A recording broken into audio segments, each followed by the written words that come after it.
Intelligence plus character, that is the goal of true education. Martin Luther King Jr. Recruitamentary.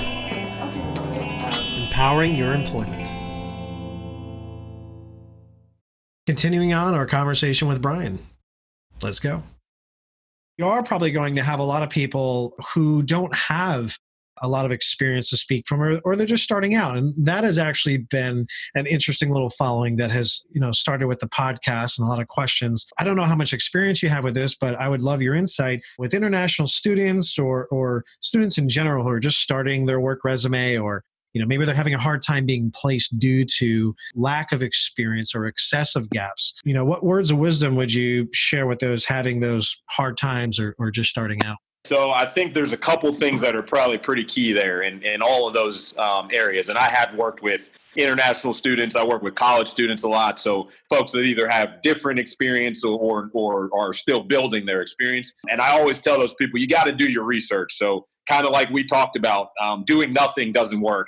You got to get out there and really understand the different organizations you're trying to break into, because some companies like government agencies or contractors may not be able to actually work with international students until they reach a certain, sponsorship status or whatever it may be. So just doing your homework on the front end will weed out, anything that's just going to be a no-go right out the gate. So I always encourage people to know as much as you can about the industries and organizations you're trying to penetrate.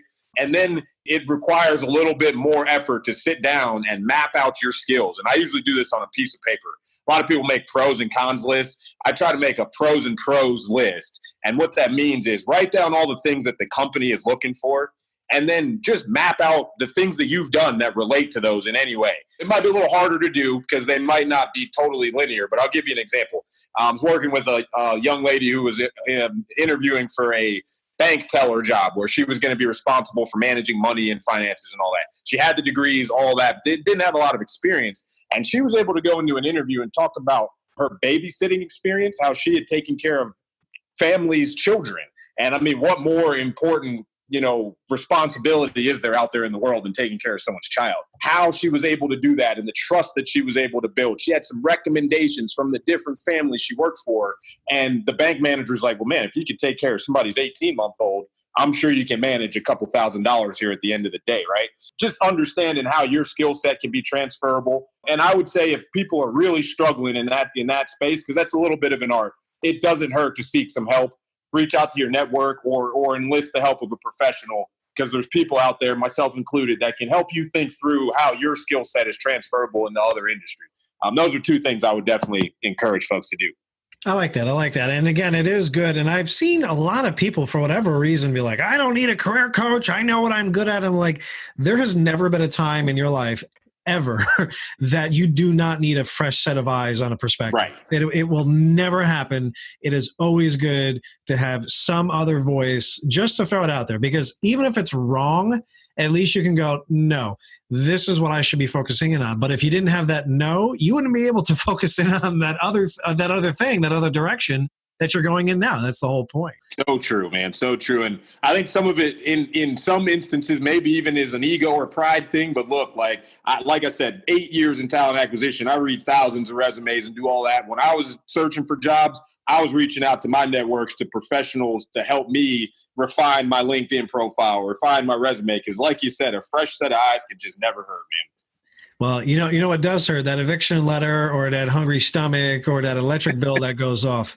That hurts. So I am not above reaching out to people if they think that a different or better direction, again, an extra set of eyes on the project, can be helpful. It's always good to have. You shared with us, obviously, a bit of a horror story. Usually when we wrap up, we do a little bit of a horror story and then a success story. So why don't we end on a good note with an awesome placement story, either recently with you, with a candidate that you had, or something of that nature?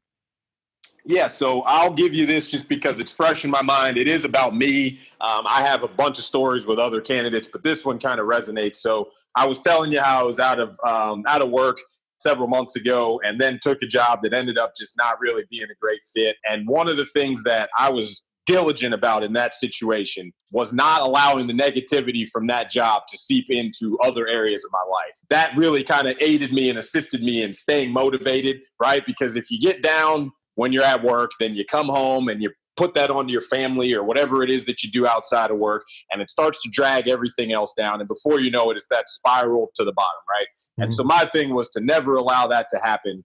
And so what I did is I put myself in professional situations, networking events. I joined a couple professional organizations where I was around my peers all the time. And then I opened myself up and let everybody know where I was coming from.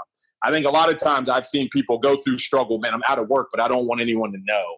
And I totally understand that. It's embarrassing. It's not a positive feeling. But going through the exercise of being vulnerable and putting yourself out there really, really will show you how great of a network you have, right? I don't know anybody individually listening to this, but I do know that folks work hard to build professional relationships, personal relationships.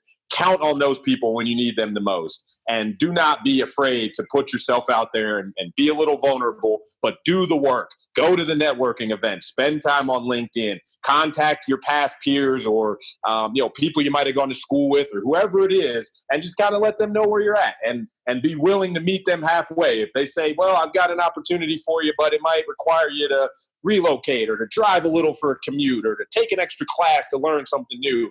Just think through the things you're able to do to make yourself more marketable and to attract different opportunities. So that's kind of what I did.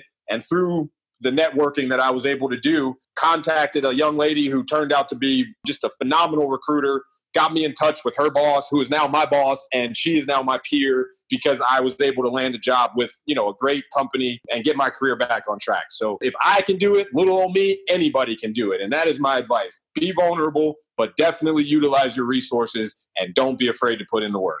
I like that. That's awesome. And you know what it is? It's also the investment. I like to hear how people don't have the time, they don't have the money. It's an investment for your future. If you need to take $100 to do this or you need to network, just do what you got to do that, because you're going to need it either way. When you have a job, you're still going to network. You're still going to need those people. You're still going to have to be around, have it be a little bit more consistent. You're out of work. Just make the time. You have a lot more time, then make it happen, because it's really for your future. That's exactly right. People often say they don't have enough time, but everybody has time for their number one priority. So people don't have timing issues. They have priority issues. There you go. I agree.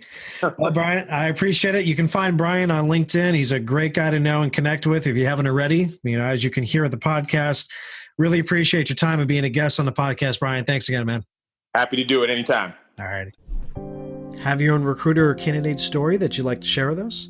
If you're listening on YouTube, comment below. Otherwise, feel free to email your experience to ask@recruitamentary.com. You can find our full conversation of this episode on YouTube at youtube.com/recruitamentary. Thanks for checking out this episode, and feel free to like, subscribe, and share the content.